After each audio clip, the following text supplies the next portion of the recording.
I am Ayesha और आज हम पढ़ने वाले हैं चैप्टर नंबर 4 सोशियोलॉजी का, जिसका नाम है ग्रामीण समाज में विकास एवं परिवर्तन। ठीक है, ये है इस वीडियो का पार्ट 2। पार्ट 1 मैंने बना दिया है। ठीक है, तो आज हम इस वीडियो में पढ़ेंगे कौन कौन से टॉपिक ये मैं आपको बता देती हूँ। स्वतंत्रता के बाद ग्रामीण समाज में परिवर्तन, मजदूरों का संचार, भूमंडलीकरण, उदारीकरण तथा ग्रामीण समाज, संविदा खेती, किसानों की आत्महत्या के कारण। तो ये कुछ टॉपिक्स हैं जो हम इस वीडियो में क्लियर करने वाले हैं। ठीक है गाइस, चलिए वीडियो को स्टार्ट करते हैं। तो ये है स्वतंत्रता के बाद ग्रामीण समाज में परिवर्तन। ठीक है, अब हम इसको देखेंगे। जब भारत स्वतंत्र हो गया था उसके बाद जो ग्रामीण समाज में परिवर्तन आए थे हम उसके बारे में पढ़ेंगे। स्वतंत्रता के बाद ग्रामीण क्षेत्रों में सामाजिक संबंधों की प्रकृति में अनेक प्रभावशाली रूपांतरण हुए। इसका कारण हरित क्रांति रहा। ठीक है, जब स्वतंत्रता के बाद क्या हुआ, जो ग्रामीण क्षेत्र थे उसमें जो थे सामाजिक संबंध की प्रकृति बहुत प्रभावशाली हो गई थी, जिसका कारण था हरित क्रांति। ठीक है, इसमें देखते हैं हम क्या हुआ। गहन कृषि के कारण कृषि मजदूरों की बढ़ोतरी हुई। अब क्या हुआ था, जब स्वतंत्र भारत के बाद कृषि बहुत ज़्यादा फैल गई थी भारत में, मतलब बहुत ज़्यादा कृषि बढ़ रही थी, तो उसके लिए कृषि मजदूरों की भी ज़रूरत थी, तो इसलिए कृषि मजदूरों की बढ़ोतरी हुई।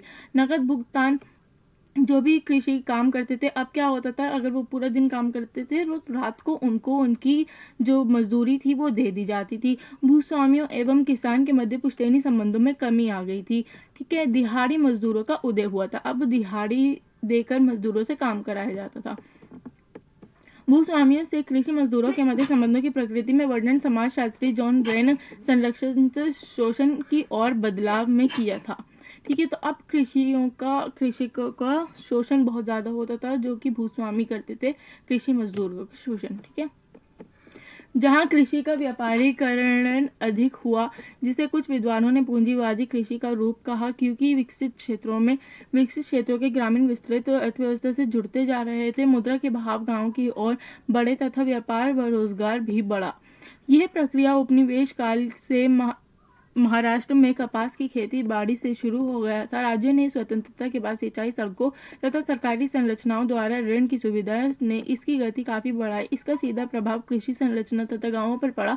संपन्न किसानों ने अन्य प्रकार के व्यापारों में निवेश करना शुरू कर दिया तथा ग्रामीण क्षेत्रों में कस्बों में रहने लगे। नए अभिजात वर्ग बने जो आर्थिक तथा राजनीतिक रूप से प्रबल हो गए। इसके साथ ही उच्च शिक्षा का विस्तार, निजी व्यावसायिक महाविद्यालय, मध्य वर्ग को बढ़ावा दिया गया। ठीक है, अब क्या हुआ था कि जो उच्च शिक्षा का विस्तार हो गया था। ठीक है, तो महाविद्यालय बनाए गए थे जहाँ पर मध्य वर्ग जो होता है उनको बढ़ावा मिला था। तो मध्य वर्ग क्या करते थे, अपने बच्चों को इन महाविद्यालयों में शिक्षा प्राप्त करने के लिए भेजते थे, जिससे कि मध्य वर्ग को काफी फायदा हुआ था। ठीक है, अब हम देखते हैं मजदूरों का संचार। जैसा कि आप देख रहे हैं कि मैंने पहले से यहाँ हाईलाइट किया हुआ है, इसका मतलब ये बहुत ही इम्पॉर्टेंट है। ये पॉइंट काफ़ी ज़्यादा इम्पॉर्टेंट है। ठीक है, ये कई बार एग्जाम्स में आता है और बहुत से जैसे कि 6 नंबर में या 4 से 6 नंबर के क्वेश्चंस में ये आता है। तो आप लोग चाहें तो इसका स्क्रीनशॉट ले लें और प्लीज़ अच्छे से समझिएगा। ठीक है, अब मैं बताती हूँ ये है क्या। प्रवासी मजदूरों की बढ़ोतरी कृषि के व्यापारीकरण से जुड़ी है। मजदूरों तथा भूस्वामियों के बीच संरक्षण का पारंपरिक बंधन टूटा तथा पंजाब जैसे हरित क्रांति द्वारा संपन्न क्षेत्रों में कृषि मजदूरों की मांग बढ़ने से मौसमी पलायन का एक नया रूप उभरा। पहले हम यहाँ तक देखते हैं प्रवासी मजदूर जो होते हैं उनकी बढ़ोतरी हुई। क्योंकि कृषि का व्यापारीकरण हुआ था। तो कृषि का व्यापारीकरण और प्रवासी मजदूरों की बढ़ोतरी एक दूसरे से जुड़ी हुई है। ठीक है, जो मजदूर होते थे वो भूस्वामियों के बीच जो एक संरक्षण का पारंपरिक जो बंधन था वो टूट गया था। क्योंकि पहले क्या होता था, सिर्फ भूस्वामियों के ही मजदूर काम करते थे। बट क्या हुआ, जब हरित क्रांति के बाद पंजाब एक संपन्न देश बन गया था। ठीक है, तो अब पंजाब में जो थी बहुत ज़्यादा कृषि होती थी, बहुत ज़्यादा खेती होती थी, जिसके लिए उन्हें कृषि मजदूरों की ज़रूरत थी। तो जितने भी मजदूर होते थे अब पंजाब जा रहे थे क्या करने, कृषि करने। ठीक है, अब हम देखते हैं 1990 के दशक से 1990 के दशक से आई ग्रामीण असमानताओं ने बहुस्तरीय व्यवसायों की ओर बाध्य किया तथा मजदूरों का पलायन हुआ। जॉन ब्रेमन ने इन्हें घुमक्कड़ मजदूर कहा है। ठीक है, ये बहुत इंपॉर्टेंट है। घुमक्कड़ मजदूर, ये कई बार एग्जाम्स में 2 नंबर के क्वेश्चन में आता है कि घुमक्कड़ मजदूर क्या होता है, या आप उससे क्या समझते हैं। घुमक्कड़ मजदूर वे होते हैं जो एक क्षेत्र से दूसरे क्षेत्र में काम करने के लिए जाते हैं, ठीक है, उन्हें घुमक्कड़ मजदूर कहा जाता है। इन मजदूरों का शोषण आसानी से किया जाता है। मजदूरों के बड़े पैमाने पर संचार से ग्रामीण समाज दोनों ही भेजने वाले तथा प्राप्त करने वाले क्षेत्रों पर अनेक महत्वपूर्ण प्रभाव पड़ते हैं।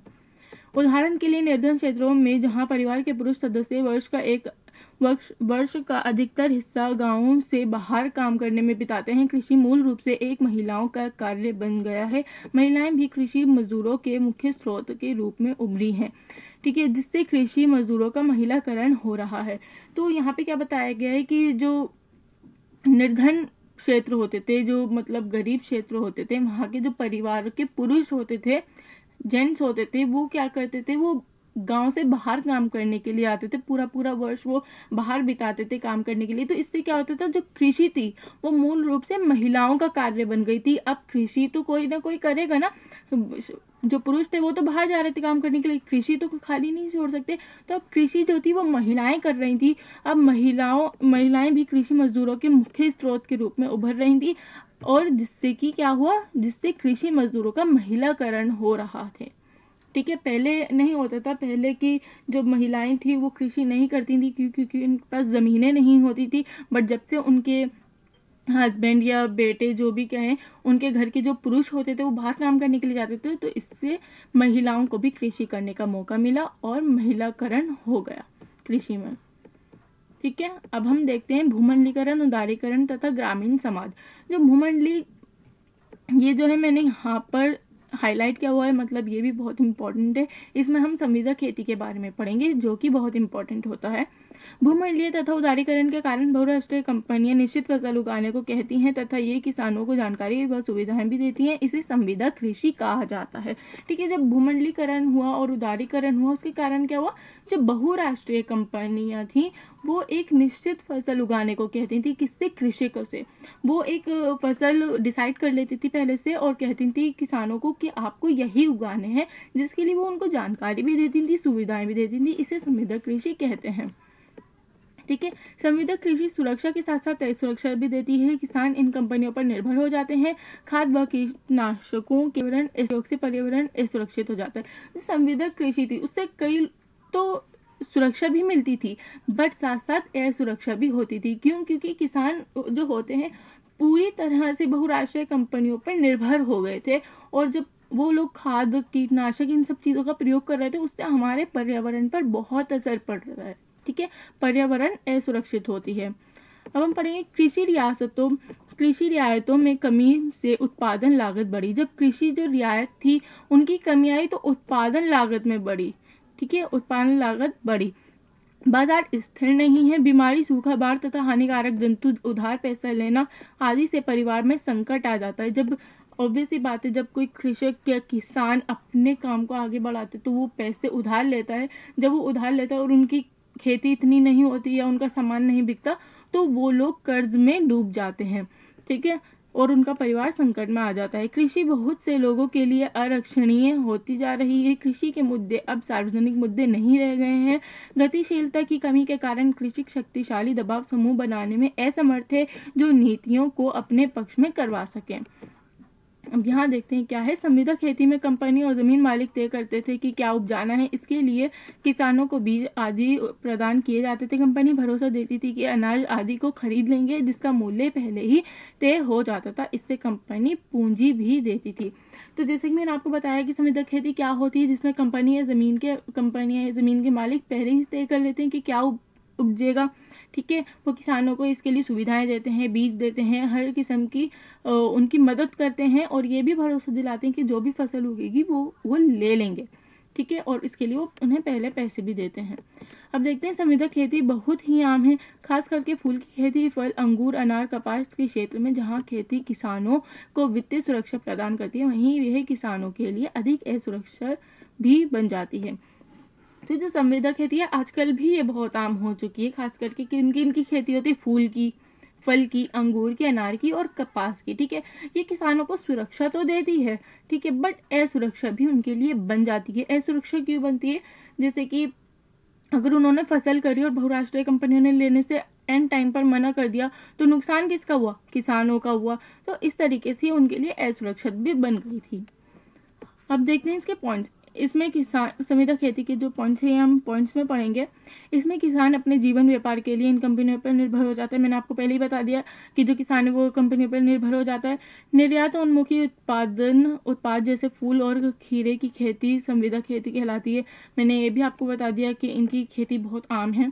संविदा खेती मूल रूप से अभिजात मदों का उत्पादन करती है तथा चूंकि ये अक्सर खाद तथा कीटनाशक का उच्च मात्रा में प्रयोग करते हैं, इसलिए ये बहुत पर्यावरणीय दृष्टि से असुरक्षित हो जाती है। ये सब मैंने आपको पहले पॉइंट्स में बता दिया है। अब हम पढ़ेंगे 9 पॉइंट किसानों की आत्महत्या के कारण। आज भी ये बहुत आम है कि किसान आत्महत्या करते हैं, तो हम ये पढ़ेंगे कि क्यों करते हैं। ठीक है। समाजशास्त्रियों ने कृषि तथा कृषि समाज में होने वाले संरचनात्मक तथा सामाजिक परिवर्तनों के परिप्रेक्ष्य में करने का प्रयास किया है। आत्महत्या करने वाले बहुत से किसान सीमांत किसान थे जो मूल रूप से हरित क्रांति के तरीकों का प्रयोग करके अपनी उत्पादकता बढ़ाने का प्रयास कर रहे थे। तो जो आत्महत्या करने वाले बहुत से किसान कौन थे? जो सीमांत किसान थे, मतलब जो निम्न जाति के जो किसान थे, जो बेचारे अपने डेली बेसिस पर जो काम कर के पैसे लेते थे, उन लोगों ने ज़्यादातर आत्महत्याएं की थी। क्यों? क्योंकि जब हम जिनके पास भूस्वामी होती हैं, जो भूस्वामी होते हैं, जिनके पास ज़मीनें होती हैं, हम उनके पास काम करने जाते हैं तो वो क्या करते हैं? हमें कम कीमत पर काम करवाते हैं, हमें उतने पैसे भी नहीं देते कि हम दिन का 2 वक्त का खाना खा सकते। तो इससे किसानों के परिवार का घर नहीं चल रहा था, जिससे कि वो लोग आत्महत्या करने की सोचते हैं। ठीक है। कृषि रियायतों में कमी के कारण उत्पादन लागत में तेजी से बढ़ोतरी हुई है, बाजार स्थिर नहीं है तथा बहुत से किसान अपना उत्पादन बढ़ाने के लिए महंगे मदों में निवेश करने हेतु अधिकतर उधार लेते हैं। किसान ऋणी हो रहे हैं। तो क्या होता है? जो कृषि रियायतें हैं उसमें कमी आ रही है और उत्पादन लागत बढ़ रही है। ठीक है। तो इसमें क्या होता है? कृषक जो होते हैं वो उधार लेते हैं और किसी और व्यवसाय पर लगाते हैं, जिससे कि वो ऋणी हो जाते हैं और एंड में क्या होता है? वो आत्महत्या कर लेते। क्यों? क्योंकि वो ऋण वापस नहीं कर पाते हैं। खेती का ना होना तथा कुछ मामलों में उचित आधार अथवा बाजार मूल्य के अभाव के कारण किसान कर्ज का बोझ उठाने अथवा अपने परिवारों को चलाने में असमर्थ होता है। आत्महत्याओं की घटनाएं बढ़ रही हैं। ये आत्महत्याएं मैट्रिक्स घटनाएं बन गई हैं।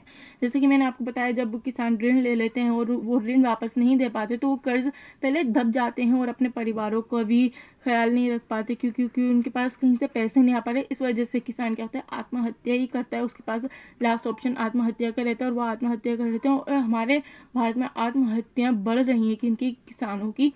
और इन आत्महत्याओं को मैट्रिक्स घटनाएं कहा गया। ठीक है जी। आई होप आपको ये चैप्टर समझ में आ गया हो। ठीक है।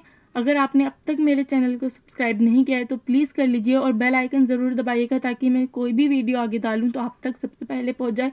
वीडियो अच्छी लगी हो तो लाइक ज़रूर कीजिएगा, शेयर कीजिए और कमेंट करके बताइए कैसी लगी है आपको वीडियो। तो गाइज़, मैंने इस चैप्टर का पार्ट 1 पहले ही अपलोड किया हुआ है, मैं उसकी लिंक आपको डिस्क्रिप्शन में दे दूंगी। और सोशलॉजी से रिलेटेड कोई भी चैप्टर आपको चाहिए हो वो आप मुझे बता दीजिएगा। वैसे मैंने बहुत से चैप्टर आपको दे रखे हैं, मेरे वीडियो अपलोड की हुई हैं, मैं उन सब की लिंक आपको बायो में डिस्क्रिप्शन में दे देती हूँ। ठीक है। अगर आपको किसी भी तरह का डाउट हो या कोई भी क्वेरी हो किसी भी सब्जेक्ट से रिलेटेड तो आप मुझे कमेंट करके बता सकते हैं, मैं आपके लिए वो वीडियो भी बना दूंगी। ठीक है। आपको इंग्लिश, हिंदी, हिस्ट्री, पॉल या किसी भी सब्जेक्ट का कोई भी वीडियो चाहिए हो आप लोग मुझे कमेंट करके बता दें, मैं आपको वो वीडियो बता दूंगी। ठीक है जी। ओके, अब चलते हैं। गाइस, सब्सक्राइब ज़रूर कर लीजिएगा। Okay, thank you, bye bye, take care.